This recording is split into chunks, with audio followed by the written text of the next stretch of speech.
नमस्कार मंडळी, स्वागत आहे तुमचं आपल्या चॅनलमध्ये. तुम्ही पाहताय बाई तुझा आशीर्वाद या मालिकेचा 5 ऑगस्टचा रिव्ह्यू. आजचा एपिसोड खरोखर खूप धमाकेदार आहे मंडळी. अवनी चक्क सुलक्षणाशी भिडलेली आहे. चला तर मग सुरुवात करूया आजच्या भागाला. मी सुलक्षणाला जास्तीत जास्त घरात थांबवण्याचा प्रयत्न करत असते. त्यासाठी तिने सुलक्षणासाठी चहा बनवून आणलेला असतो. मी सुलक्षणाशी खूप गोड गोड बोलत असते. ती सुलक्षणाला चहा देते आणि म्हणते, घे चहा घे, गरमागरम चहा घे. किती मरमर करतेस ग मम्मी. नुसतं आपलं ते टेन्शन टेन्शन टेन्शन. इकडे ती सुलक्षणाशी बोलत असते आणि तिकला बाहेर काय चाललंय ह्याचंही धकधुक धाकधूक सुरू असतं. यांचं झालं की नाही असंही सुरू असतं तिचं. सुलक्षणा तिला म्हणायला लागते, सगळं काही तुझ्यासाठीच करते. तुझी लाखात एक मम्मी आहे ना मी. नमी म्हणते, हा. मग सुलक्षणा म्हणते, स्वयंपाक झाला का? मी म्हणते, हा. कुकर लावलाय, भाजी झालीये, आता पोळ्या केल्या की झालं.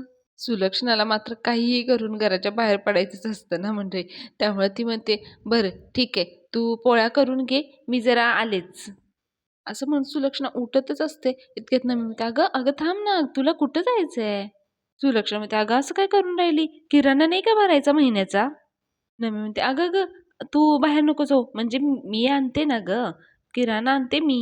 सुलक्षणाला थोडासा डाऊट आलेलाच असतो. नमी पुढे म्हणायला लागते, अगं आज तुझा आहे ना एकदम आराम आराम डे आहे बघ, एकदम आराम घ्यायचा असतो. तसं घशाला आराम, डोक्याला आराम, शरीराला आराम, अशी एकदम आराम घे. अगं कसं आहे, तुझी एवढी दगदग झालेली मला बघवत नाही ना ग. सुलक्षणा म्हणते, नमे काय चाललंय ग तुझं? नमी म्हणते, अगं नाही नाही कुठं काय. सुलक्षणा म्हणते, अगं तू काही येड्यात काढून राहिली काय मला? नमी म्हणते, नाही असं काही नाहीये. सुलक्षणा मग तिचं काहीच नाही ऐकताना पडदिशी उठून बाहेर जायला लागते. तिला डाऊट आलेला असतं नमीवर. नमी खूप प्रयत्न करत असते सुलक्षणाला थांबवण्याचा. नमी म्हणते, अगं कुठं चालली तू, थांब ना. नमी म्हणत असते, अगं तुला आराम कर म्हणते मी, तुला फक्त बाहेर बाहेर जाऊ नको इतकंच म्हणते मी. सुलक्षणा म्हणते, तुझं काय चाललंय सारखं बाहेर जाऊ नको बाहेर जाऊ नको म्हणून जप करून राहिली तू. सुलक्षणा उठते आणि जायला लागते. नमी आवडवत असते, पण सुलक्षा तिचं नाही ऐकता बाहेरच जाते एकदम दरवाजा उघडून. बाहेर गेल्या गेल्या सुलक्षणाला ताडपत्रीचं काम चालू असलेलं दिसतं. सुलक्षणाला खूप राग येतो. नमीने डोक्याला हातच लावलेला असतो. सुलक्षणा तिच्या हाताला धरून म्हणते, ह्याच्यासाठी अडवत होतीस का तू मला? सुलक्षणा तिच्यावर खूप ओरडायला लागते. सुलक्षणा म्हणते, किती लोकदार्जिन पोरगी आहेस ग तू. मी तुझ्यासाठी इथं माझ्या जीवाचा रान करून राहिले आणि तू ह्या दुश्मनांच्या साथ देऊन राहिली आहेस. सुलक्षणाच्या तळमस्तकाची आग झालेली असते. नमी तिला म्हणत असते, अगं मम्मी राहू देत ना. सुलक्षणा म्हणते, राहू देत कसं, राहू देत असं कसं? हा मीच बघते. असं म्हणून ना सुलक्षणा तिथं असलेली छत्री घेते आणि तिथे समोर जायला लागते. सुलक्षणा म्हणत असते, असं कसं जाऊ देईन मी, असं म्हणत ती तिच्या गेट जवळ जात असते. तिथे दांगड परिवारातील अजून कोणाला सुलक्षणा दिसलेली नसते. मग सुलक्षणा समोर जाऊन म्हणते, ए. अण्णा एकदम घाबरतात आणि बाकीचे हे चौघे देखील घाबरतात. मग सुलक्षणा म्हणायला लागते मोठमोठ्याने ओरडून, कोर्टाच्या नियमाप्रमाणे तर काय बी काम करता येणार नाही तुम्हाला, काढा ते ताडपत्री सगळी. सुलक्षणा पुढे म्हणायला लागते, ए धोंड्याच्या पोट्ट्यांनो, हिम्मत कशी झाली तुमची माझ्या घराचं काम करायचं? मग पाण्या म्हणतो, ए आत्ते तू काही इथं काय राडे करायला आलीस का? सुलक्षणा म्हणते, ए राडे तर तुम्ही घालताय. कोर्टाची नोटीस आहे माझ्याकडं आणि त्याच्यात स्पष्ट लिहिलेलं आहे घराचं कामकाज करायचं नाही म्हणून. मग राजा देखील चिडतो म्हणतो, ए आत्या. तो शिडीवर चढून बांधत असतो. मग तो तिथून खाली उतरतो आणि सुलक्षणाजवळ येऊन म्हणतो, अगं आत्या ॲज अ माणुसकी दाखव ना जरासं. पण सुलक्षणाला कुठली माणुसकी असते. सुलक्षणा म्हणते, ए माणुसकीच्या पुतळ्या, ताडपत्री काढायची म्हणजे काढायची, कळलं ना? सुलक्षणा लांबून बोलून काही शांत बसत नाही. सुलक्षणा तिच्या गेटमधून अण्णांच्या घराच्या गेटच्या आतमध्ये येते. ती खूप तन तन तन करत आतमध्ये येते आणि रागारागाने सगळीकडे पाहायला लागते. यशा, पान्या, धन्या, राजा, अण्णा सगळे एकदम शांत होतात आणि आता काहीतरी होणार इतकंच त्यांना माहिती असतं. सुलक्षणा पहिल्यांदा सगळीकडे बघते आणि मग तिला दिसतो तो बांबू, जो टेकुला म्हणून लावलेला असतो त्या ताडपत्रीसाठी. सुलक्षणाला ते सगळं खराब करायचं इतकंच तिच्या डोक्यात असतं. हा सीन म्हणजे खूप छान घेतलेला आहे. सुलक्षणा रागारागाने त्या बांबूला हात लावणार असते आणि ते हलवणार असते. ती जेव्हा एक हात लावते इतक्यात अवनी तिच्या समोर येते आणि ती तिच्या हातावर तो हात जोरात दाबून ठेवते. तिच्या हातावर हात आल्यामुळे सुलक्षणा एक क्षण चटकन थांबते आणि ती बघायला लागते. तर तिच्या समोर अवनी असते. चक्क अवनी तिला भिडायला आलेली असते. सगळेजण एकसारखे अवनीकडे आणि सुलक्षणाकडे बघायला लागतात. पण अवनीकडून अशी अपेक्षा कुणीच केलेली नसते की ती सुलक्षणाच्या तोंडाला लागेल याची. पण अवनी काही हातावर हात धरून बसणारी नसते मंडळी. ती ना सुलक्षणाने ठेवलेला त्या बांबूवरचा हात झटकून टाकते. सुलक्षणाला खूप राग आलेला असतो. मात्र अवनी तिच्यासारखं जोरजोरात ओरडून नाही, तर शांतपणे तिला सांगायला लागते, सांभाळून हं आत्या. काय आहे ना, चुकून जरी हा खांब निसटला ना, तर आहे ना हे अख्खं शेड तुमच्याच अंगावर पडेल. अवनीचं बोलणं सुलक्षणाला चटदिशी लागतं. सुलक्षणा म्हणते, ए तू जास्तीचं बोलू नको हं. घरावरची ताडपदरी काढ, नाहीतर आहे ना मी हे समद इसकटून टाकीन. समजलं काय तुला? सुलक्षणा आणि अवनीचं जे ना बोलणं सुरू असतं तेव्हा सगळेजण शांतपणे त्यांच्याकडे बघत असतात. ते काहीच करत नसतात. अवनी म्हणते, हसतच म्हणत असते, असं कसं आत्या? आत्या ते तुमच्याच्यानी नाही होणार. किमान 5 जण तरी लागतील. सुलक्षणा म्हणते, म्हणजे? अवनी तिला उत्तर देते चांगलंच. अवनी म्हणते, आता पावसाळा आला तर तुम्ही तुमच्या घरावर ताडपत्री तर टाकलीच ना. आता इथे आमचं घर गळतंय म्हणून आम्ही आमच्या घरावर ताडपत्री टाकली. त्यात तुम्हाला काय प्रॉब्लेम आहे? सुलक्षणामध्ये प्रॉब्लेम आहे. हे घर आहे ना ते माझं आहे, माझं. सुलक्षणा पुढं म्हणते, आणि या घरावर आहे ना कोर्टाची केस सुरू आहे आणि त्याची नोटीस आहे माझ्याकडं कोर्टाची. ती खूप चिडून अवनीशी बोलत असते. अवनी म्हणते, अच्छा नोटीसची धमकी देताय का तुम्ही आम्हाला? अवनी पुढे म्हणते, हां, तुम्ही नोटीस नीट वाचलेली दिसत नाहीये. सुलक्षणा एकसारखी अवनीकडे बघायलाच लागते आणि म्हणते, नाही ठीक आहे, एक मिनिट हं. असं म्हणून ती ना ती नोटीस आणण्यासाठी आतमध्ये जाते. इकडे यशा, धन्या, पाहण्या सगळे एकसारखे बघायला लागतात. सगळ्यांना कळत नाही अवनीला इतका जोश आलाच कुठून. अवनी मग ती नोटीस बाहेर घेऊन येते आणि सुलक्षणाला दाखवते आणि म्हणते, हीच आहे ना ती नोटीस? सुलक्षणा बघायला लागते त्या नोटीसकडे. अवनी पुढे म्हणते, तर या नोटिसीमध्ये असं लिहिलंय, वादग्रस्त घरामध्ये कोणत्याही प्रकारचे बांधकाम, डागडुजी, रंगरंगोटी करण्यास मनाई आहे. ती थोडासा पॉज घेते आणि म्हणते, यात असं कुठेच लिहिलेलं नाहीये की घरावर ताडपत्री टाकू नये. काय आत्या, लिहिलंय का असं कुठे? सुलक्षणाकडे त्याचं उत्तर नसतं. अवनी म्हणते, नाही आहे ना. काय आहे ना आत्या, आम्ही काही घराचं नवीन छप्पर नाही बांधत आहोत. घरावर फक्त शेड टाकलंय आणि तेही घराला टच न करता, आणि त्यामुळे या खांबाला तुम्हीही टच करायचं नाही. सुलक्षणाला खूप राग आलेला असतो. ती म्हणते, जास्त शहाणपणाचं लेक्चर नको देऊस मला. सुलक्षणा तिला धमकी द्यायला लागते, म्या तुला सांगितलंय ना, ताडपत्री काढ म्हटलं तर काढायची. आगाऊपणा आहे ना तुझा, दाखवू नको मला शिकलेली आडान कुठली. पण अवनी मात्र तिला खूप छान उत्तर देते, मी तुम्हाला पुन्हा एकदा सांगते, पावसाळा संपेपर्यंत आमच्या घरावरची ताडपत्री निघणार नाही. तुम्हाला जे करायचंय ते तुम्ही करा. अवनीच्या या उत्तराने दांगड परिवारातील सर्वजण अवनीकडे इम्प्रेस व्हायला लागतात. सगळेजण खूप आश्चर्याने अवनीकडे पाहत असतात.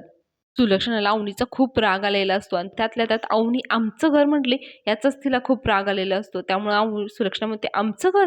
अवनी म्हणते, हो आमचं घर. असं म्हणून अवनी तिथे लांब असलेल्या दांगड परिवाराकडे बघायला लागतात. राजा खूप खुश होतो आणि तो छान म्हणून तिला सांगायला लागतो. सगळेजण खूप खुश झालेले असतात. सुलक्षणा ओरडून तिच्या म्हणायला लागते, ए, मग लगेच हे सगळेजण ABCD XYZ असे म्हणतात. सुलक्षणा पुढे काहीच करू शकत नसते. त्यामुळे ती म्हणते, तुम्हा सगळ्यांनी मी बघून घेईन. सगळे दांगड परिवार तिची मज्जा करायला लागतात आणि म्हणतात, अरे बापरे. सुलक्षणा गेल्यानंतर यशा म्हणतो राजाला, एवढा जोश? राजा म्हणतो, कालपर्यंत तुमचं घर म्हणत होत्या, आज आमचं घर म्हणायला लागल्या. यशाला देखील अवनीमध्ये एवढं परिवर्तन झालेलं पाहून खूप आनंद व्हायला लागतो. अण्णा म्हणतात, शाब्बास सुनबाई. पण आता सुलक्षणाच्या डोळ्यासमोर अवनी आलेली असते. सुलक्षणा अवनीचा खूप राग करत असते. एकमेव अवनीने सुलक्षणाचं तोंड बंद केल्यामुळे दांगड परिवार खूप खुश झालेलं असतं. त्यामुळे सगळेजण खूप नाचत असतात आणि अवनीला देखील भारी वाटत असतं. पुढे अवनीने सुलक्षणाचं तोंड बंद केल्यामुळे दांगड परिवार एवढं खुश असतं, एवढं खुश असतं की ते तिचा कौतुक सोहळाच करायला लागतात. ते आतमध्ये घरात आल्यानंतर अवनीसाठी एकदम स्पेशल ट्रीटमेंट द्यायला लागतात. अवनीसाठी टाळ्या वाजवायला लागतात.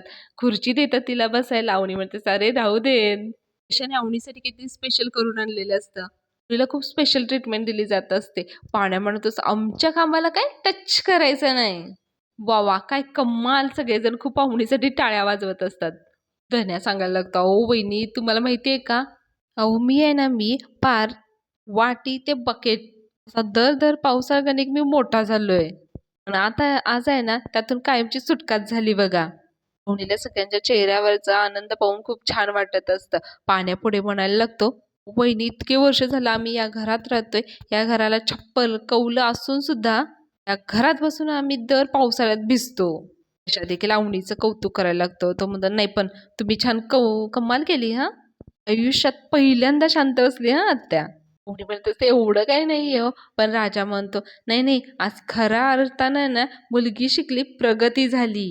सगळेजण खूप खुश असतात आणि अवनीसाठी अभिनंदन करत असतात. अण्णा म्हणतात, "नाही, नाही बरोबरच आहे. मुलगी शिकली, प्रगती झाली. नाहीतर आहे ना तुमच्या 4 जणांचा काय फायदा नाहीये." सगळेजण एकदम शांत होऊन अण्णांकडे बघायला लागतात. अण्णा म्हणतात, "एवढे शिकून मोठे झाले तुम्ही, त्या नोटीशी मधली तुम्हाला एक एक मेक कळली नाही? Useless fellow." अण्णा पुढे म्हणतात, "म्हणून आणि म्हणून बाईचा आशीर्वाद लागतो, कळलं का?" अण्णा या चौघांना नावं ठेवत असल्यामुळं हे चौघेजण एकदम शांत बसलेले असतात. अण्णा पुढे म्हणतात, "काय सूनबाई नडली आहे त्या कावळीनीला?" अण्णांनी कावळीन म्हटल्यानंतर अवनीला काही कळत नाही. अवनी म्हणते, "कावळीनीला?" मग राजा एक्सप्लेन करायला लागतं, "तुम्हाला कळलं नाही काय कावळीनीला म्हणजे? अण्णा आहे ना सुलोत्तला ना लाडानं कावळीन म्हणतात." अण्णा मग पुढे म्हणायला लागतात, "ती आहे ना ती कावळीन आणि हे सगळे युजलेस फेलो." मग पाणी आहे ना पाण्यापुढे म्हणायला लागतं, "नाही वहिनी बरोबर आहे. काय आहे ना आम्ही युजलेसच आहोत." असं म्हणत आहे ना पाण्या अण्णांजवळ येऊन बसलेला असतो. तो पुढे म्हणायला लागतो, "पण काय आहे ना वहिनी, प्रॉब्लेम काय आहे माहिती आहे का? आमच्यावर ज्या माणसानं संस्कार केले तोच माणूस चुकीचा होता." अण्णा म्हणतात, "कुणी केले?" सगळे गालातल्या गालात हसायला लागतात. पाण्या म्हणतो, "नाही होता एक माणूस होता." आणि पुढे म्हणायला लागतो, "पण वहिनी प्रॉब्लेम काय झाला? जे संस्कार त्या माणसानं केले होते ना." अण्णा म्हणतात, "काय केले?" आणि पुढे म्हणतो, "शिव्या, शाप, हाणामारी, भांडणं आणि मग काय पोलीस केस आणि असे संस्कार केल्यामुळं." पाण्याचं बोलणं ऐकून अण्णांना कळतं की पाण्या त्यांच्याबद्दलच बोलायला लागलाय. अण्णा मग चेष्टेने पाण्याला म्हणतात, "पोलीस केस जर काढलीस ना," असं म्हणून ते त्याच्या गळ्यात हात धरून त्याचे केस ओढायला लागतात. मग राजा त्यांना सगळ्यांना थांबवतो आणि म्हणतो, "बरे थांबा थांबा थांबा. इथं आत्ता आहे ना मॅडमचं कौतुक झालं पाहिजे." राजा एकदम गुडघ्यावर बसतो आणि म्हणायला लागतो अवनीला, "ओ मॅडम, एकाच आयुष्यात तुम्ही किती वेळा इम्प्रेस करणार आहे?" सगळे एकदम शांत होऊन राजाकडे बघायला लागतात. राजा म्हणायला लागतो, "अहो एक ही दिल है, कितनी बार जीतोगे?" अवनी खूप लाडाने त्याला बघत असते. पाण्या म्हणतो, "अरे राजा, वहिनींसोबत लग्न होऊन तुला एवढे महिने झाले आणि तू अजून वहिनींना मॅडमच म्हणतो." एकदम माहोल बदलतो. धन्या पण म्हणायला लागतो, "अरे हा रे, हे मॅडम मॅडम काय आहे रे?" अण्णा पण म्हणायला लागतात, "हां, माझ्या पण आत्ताच लक्षात आलंय. तू सुनबाईला मॅडम का म्हणतो?" हा विषय निघाल्यानंतर अवनी पडदेशी उठून जायला निघते.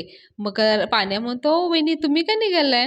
"हां बघा, वहिनीने ऑड वाटलं म्हणून निघाल्यात हं त्या." धन्या पण त्याच्या हाला हा मिळवत असतो. पाण्या म्हणतो, "नाही बरोबरच आहे. अशा सिच्युएशनमध्ये ऑड वाटणारच."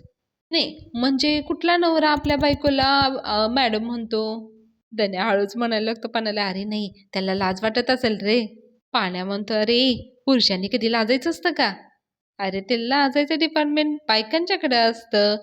राजा मग त्याच्यावर ओरडायला लागतो आणि म्हणतोय, "हां, तुला माहिती आहे काय तशी तुझी किती लग्न झाली आहेत की तुला माहिती आहे हे सगळं?" पाण्या मग लगेच म्हणायला लागतो, "ए नाशिकचा आशिक, त्याच्यासाठी काय लग्न करूनच बघायला पाहिजे का?" मग आता ह्या दोघांचे किरकोळ वाद सुरू झाल्यासारखे व्हायला लागतात. मग पाण्या म्हणायला लागतो, "हा काय म्हणतोय बघा की विषाची परीक्षा घेण्यासाठी विष पिऊन बघा म्हणे." पाण्या म्हणतो, "अरे माझे आपले किती मित्र आहेत, ते काय आपल्या बायकोला मॅडम नाही म्हणत." अवनीला आता काय उत्तर द्यावं सुचत नाही. पण राजा मात्र सगळं गोलमाल करायला लागतो. राजा म्हणतो, "नाही बरोबर आहे ना, आमची गोष्ट वेगळी आहे." असं म्हणत तो अवनीच्या खांद्यावर हात टाकत असतो. अवनी एकदम त्याच्याकडे बघते, तो पटदिशी हात खाली घेतो. राजा मग सांगायला लागतो, "आमचं नातं पण जगावेगळं आहे. आम्ही जगावेगळे, आमची गोष्ट नात्याची जगावेगळी." आणि आमचं नातं पण जगा वेगळं.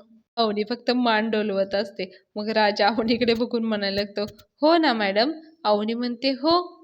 आणि अवनीत पण त्याचा सूर ओढून म्हणायला लागते, हो, नातं पण आमचं जगा वेगळं. ना मग त्याची मज्जा करायला लागतो. तो म्हणतो, अरे बापरे, हे दोघं तर कविताच करून राहिले. तुमचं नातं जगा वेगळं आहे की नाही. त्यांची मज्जा चालू असतं, पण पाण्या मात्र त्याचा पॉईंट सोडायला काही तयार नसतो. तो म्हणतो, नाही पण माझं म्हणणं आहे, माझा मुद्दा काय आहे, हे कविता वगैरे अवनीसाठी का नाही, मॅडमसाठी का? राजा म्हणायला लागतो, अरे यशोदा, ते काय आहे, ते काय पहिल्यांदा भेटलो ते ॲज अ रिस्पेक्ट मॅडम म्हणलो. मग त्यानंतर हळूहळू सवय झाली. आणि मग काय झालं, मॅडम पण तशाच राहिला, रिस्पेक्ट पण तसाच राहिला, आणि मग सवय पण त्यांच्यासाठी तशीच राहिली, आणि मग रिस्पेक्ट पण तसाच राहिला. अवनी फक्त मान डोलवत असते. मग यशा म्हणतो, नाही बरोबर आहे ना. पण पुढे म्हणायला लागतात, proud of you my son, proud of you. तू आहे ना त्यांना मॅडमच म्हण. तू आहे ना सुनबाईला मॅडमच म्हण. कारण तुला अक्कल नाही, त्यांना 1000 पट अक्कल आहे. हे राजावर हसायला लागतात. पण पाण्या परत म्हणतो, नाही अण्णा, पण माझा मुद्दा तोच आहे अजून. मग लगेच मग यशामध्ये बोलायला लागतो, म्हणतो, अरे पाण्या, झाला की विषय तो, आता कशाला पण बिन, चला नाश्ता बिष्टा करायचा. यशा गुंडाळत असं, इतक्यात नबी देखील येते गोड काहीतरी घेऊन. ती धावत धावत येते आणि अवनी म्हणते, अवनी अवनी, हे घे, तोंड गोड कर. ती पडदिशी अवनीच्या तोंडात काहीतरी गोड घालते. अवनी म्हणते, अगं हे कशासाठी? अगं तू माझ्या मम्मीला नडली ना, एकदम गपकार केलंस तू. तसं तर सुलक्षणाला गप्प करणं हे अजून कोणालाच शक्य झालेलं नसतं ना. मग धन्या म्हणायला लागतो, अगं पण नमे, तिकडचं वातावरण काय आहे? नमे म्हणते, वातावरण काय आहे? अरे मम्मीची पूर्ण शिट्टी बिट्टी गुल झाली आहे, फुल टेन्शनमध्ये आहे मम्मी. पण अण्णा म्हणायला लागतात, ते कुत्र्याचं शेपूट आहे, कुत्र्याचं शेपूट वाकडं ते वाकडंच. वातावरण मग जरासं टेन्स्ड होतं. पुढचा सीन मग देशमानेंच्या घरातला घेतलेला आहे. चंद्रकांत नाश्ता करण्यासाठी डायनिंग टेबलवर बसलेले असतात. स्वाती आणि संगीता देखील तिथेच असतात. चंद्रकांत मग पुढे स्वातीला ना थोडं इमोशनल करायचा प्रयत्न करतात. ते म्हणतात, स्वाती. स्वाती म्हणते, हां बाबा. चंद्रकांत म्हणतात, तुला असं वाटतं ना की आम्ही अवनीवर खूप अन्याय करतो? मग तुला ना हा व्हिडिओ अवश्य बघितलाच पाहिजे. आणि मग ते त्यांचा फोन घेतात आणि दत्ताने जो अवनी ते घरामध्ये पावसात भिजत असते तो व्हिडिओ अवनीला दाखवतात. अवनी तो फोन घेऊन व्हिडिओ बघत असते. अवनीला त्या व्हिडिओमध्ये पाहून स्वातीला खूप वाईट वाटायला लागतं अवनीचं. अवनी मनातून खूप घाबरलेली असते. ती चंद्रकांतकडे पाहत असते. मग संगीता तिला म्हणते, तू नेहमी अवनीला सपोर्ट करत आलीस ना. जेव्हा तिनं घर सोडलं तेव्हा तू तुझ्या आईबाबांना सांगितलंस तिला आसरा देण्यासाठी. पण आता तू बघतीयस ना तिच्या निर्णयाचे तिला काय परिणाम भोगावे लागत आहेत ते. चंद्रकांत देखील पुढे म्हणायला लागतात, बघ कशी जगतीये ती. स्वातीला देखील ते पाहून व्हिडिओमध्ये अवनीला वाईट वाटत असतं. मग चंद्रकांत म्हणतात, का, काय झालं? बघणंही फार अवघड झालं का तुला? आणि मग आई बाप म्हणून आमचं काय होत असेल? स्वाती काही बोलत नाही. ती फक्त शांत उभी असते. मग चंद्रकांत पुढे म्हणायला लागतात, म्हणूनच मी म्हणत असतो की आपण तिला आपल्या घरी घेऊन येऊया. चंद्रकांत पुढे म्हणतात, केवळ ह्या एकाच कारणासाठी नाईलाजाने मी तिची सगळी सर्टिफिकेट जाळली आहेत. काय अवस्थेत जगतीये ती, बघवत नाही ग. आयुष्यभर तळ हाताच्या फोड्यासारखं जपलं मी तिला, आणि आज आज आहे ना, एक बाप म्हणून मी तिच्यासाठी काहीच करू शकत नाहीये. चंद्रकांत पुढे म्हणतात, चांगलं मी तिला घरामध्ये घेऊन आलो होतो, पण तो ड्रायव्हर, तो आहे ना तिला परत फितवून तिला परत घेऊन गेला, आणि मी ते असहायपणे ते पाहत बसलो. आणि आता या असहाय बाबाला फक्त आणि फक्त तूच मदत करू शकतेस. करशील का मदत? स्वाती त्यांच्या या बोलण्यामुळे पूर्ण पाघळलेली असते. स्वाती म्हणते, सांगा ना बाबा. ओ बाबा, मी ना काहीही करेन अवनीसाठी. इथे चंद्रकांतचा प्लॅन पूर्णपणे सक्सेस झालेला असतो. चंद्रकांत अवनीला म्हणतात, तू ना अवनीला जाऊन भेट. स्वाती नाही म्हणणार असं होणारच नव्हतं. त्यामुळे स्वाती म्हणते, हो मी जाते. मग चंद्रकांत पुढे म्हणतात, ती कोणत्या परिस्थितीत जगतीये, कशी राहतीये ते बघ. तू ना बोल तिच्याशी. तिच्याकडून तिला थोडा जरी त्रास होतोय असं कळालं तर लगेच तिला तिच्या बापाचा निरोप दे. तिला म्हणाव, तुझे बाबा तुझी वाट बघतायत. हे आपलं घर कायमस्वरूपी तुझ्यासाठी उघडं आहे. बापावर असा राग धरू नकोस. चंद्रकांत पुढे स्वातीला म्हणायला लागतात, तिथं गेल्यानंतर ना तिला सांग, हे झालं गेलं ना सगळं सगळं विसरून जा म्हणावं तिला. करशील ना ग स्वाती तू एवढं? मग स्वाती देखील म्हणते, हो बाबा मी जाईन तिच्याकडे आणि बोलीन मी तिच्याशी, भेटीन मी तिच्याशी. चंद्रकांतला मग बरं वाटायला लागतं. चंद्रकांतशी बोलणं झाल्यानंतर स्वाती मग संगीताला सांगते, आलेच मी असं म्हणून ती तिथून निघून जाते. स्वाती तिथून गेल्यानंतर संगीता मग चंद्रकांतला आधार देत असते. ती म्हणते, नका काळजी करू तुम्ही. स्वाती सांगेल तिला सगळं काही समजावून आणि आपली अवनी येईल परत. चंद्रकांत देखील हू म्हणतात आणि मग पुढचा सीन परत डांगटांचा घेतलेला आहे. इकडे राजा दारात काहीतरी विचार करत इकडे तिकडे करत असतो. पुढे मग यशा त्याच्या कामावर जाण्यासाठी निघत असतो. तर जाताना राजाला म्हणतो, येतो रे, चल निघतो मी. अवनी देखील यशाच्या मागून आलेली असते, ते राजाला माहिती नसतं. मग राजा म्हणतो, ते यशोदा मला जरा कोपऱ्यापर्यंत सोड ना. यशा म्हणतो, हां चल ना. मग राजा म्हणतो, हां चल चल. पण इतक्यात अवनी त्याला थांबवते आणि म्हणते, राजा अरे सायकल नका चाललायस तू? अवनीने खूप राजाला ऑब्झर्व केलेलं असतं. त्यानंतर ती त्याला विचारत असते. मग राजा म्हणतो, नाही हे इथंच कोपऱ्यापर्यंत चाललोय. अवनी म्हणते, अरे कुठं चाललायस असं मी नाही विचारलं, पण सायकलनं का चाललायस असं विचारतीये मी तुला. अवनी पुढे म्हणते, आणि गाडी पण नाही दिसली तुझी किती दिवस झालं. हां काय राजा, आणि बरेच दिवस झालं तू कामावर देखील गेलेला नाहीयेस. राजाकडे खरं तर ह्याचं उत्तर नसतं, पण तो अवनीला गुंडाळायचा प्रयत्न करत असतो. तो म्हणतो, अरे यशोदा मी मी काम करत नाही. अहो मी काम करत नाही. तो पुढं अवनीला ना अडखळत उत्तर द्यायला लागतं, अहो ते नाही का ते मी वर्क फ्रॉम होम करतोय मी. अवनी म्हणते, वर्क फ्रॉम होम? अवनी म्हणते, अरे मला तर नाही कधी दिसलास तू वर्क फ्रॉम होम करताना. राजा म्हणतो, अहो नाही ते नाही का परवा. मग राजा परत म्हणायला लागतं, नाही तुम्हीच विसरला नाही का, बघा परवा दिवशी नाही का मी तुमच्यासमोर फोन केला होता, ते गाडी पाहिजे म्हणून, किन्नरला गाडी घेऊन पाठवायचे म्हणून. मग ती गाडीची सोय केली, बघितलं नाही का तुम्ही? हां माझं काम सुरू आहे. अवनी देखील म्हणते, हां. यशाला खूप मोठा डाऊट यायला लागतो. त्याला कळतं की इथं राजानं काहीतरी गोलमाल केलं आणि त्याचं काम गेलेलं असणार आहे. अवनी म्हणते, हां पण ते परवा ना. राजा मग म्हणायला लागतो, हां ते परवा, पण अहो पण मी काल पण केला होता फोन. राजा मग यशाला मध्ये घ्यायला लागतो. तो म्हणायला लागतो, हां यशादा घोळ काय होतोय, त्यांना आहे ना माझी काम करण्याची स्टाईल माहिती नाही आहे, वर्क स्टाईल माहिती नाही ना त्यांना माझी, त्यामुळं जरासा असा घोळ होतोय. तर अवनीला म्हणायला लागतं, अहो ते माझं कसं असं सोमडीत असतंय, माझं कसं असतंय असं ह्या कानाचं त्या कानाला कळत नाही आणि म्हणून तुमचा घोळ होते आणि बाकी काही नाही, हळूहळू कळेल तुम्हाला. अरे यशा मात्र काहीच बोलत नसतो या दोघांच्या मध्ये. अवनी म्हणते, तू खरं बोलतोयस ना? राजा म्हणतो, अहो गाडीची शपथ, माझ्या गाडीची शपथ, अहो मी खरंच बोलतोय. काय झालंय, गाडीचं काम निघालंय, ते गाडी सर्व्हिसिंग सेंटरला दिली आहे मी. कारण काय आहे त्यातले एसीचा जरा प्रॉब्लेम झाला होता. यशाला कळतं 100% राजा खोटं बोलतोय हे. राजा पुढे म्हणायला लागतो, आता बघा ना बाहेर एवढी चांगली हवा आहे, तरी पण आहे ना त्यांना एसी हवा. मग म्हणलं सर्व्हिसिंग करून आणतो ना, आणि म्हणून मी सर्व्हिसिंगला दिली आहे गाडी आणि म्हणूनच गाडी नाही आहे, बस एवढंच, बाकी काही नाही आहे. यशाला परत राजाच्या ह्या खोटेपणामध्ये सामील व्हायचं नसतं. त्यामुळे तो म्हणतो, बरं चालू दे तुमचं, मी जातो. मग राजा म्हणतो, अरे यशादा ऐक ना. मी का म्हणतोय, अरे ऐक ऐक ना. मग तो यशाला थांबवत असतो. राजा पुढे म्हणतो, लहान असताना आहे ना यशादा आम्हाला सायकलवरनं फिरवायचा. अरे यशादा परत एकदा लहानपण जगू दे ना आम्हाला, सोड ना प्लीज सोड ना. यशा म्हणतो, चल ठीक आहे. मावणी देखील म्हणते, ठीक आहे जा सायकलवरून. असं म्हणून अवनी आतमध्ये निघून जाते. आणि इथेच मंडळी आजचा भाग संपलेला आहे. पुढील भागामध्ये आपण पाहतोय पाण्याच्या गॅरेजवर अवनी, धन्या, पाण्या, संभ्या जेवायला बसलेले असतात. इतक्यात तिथे पायल देखील येते आणि ती जेवायला बसते. ताट नसलेलं पाहून ती म्हणते, मी तर पाणूच्या ताटातच जेवते, मग ताट नाहीये तर. पण पाण्या मात्र काही त्याला देत नाही.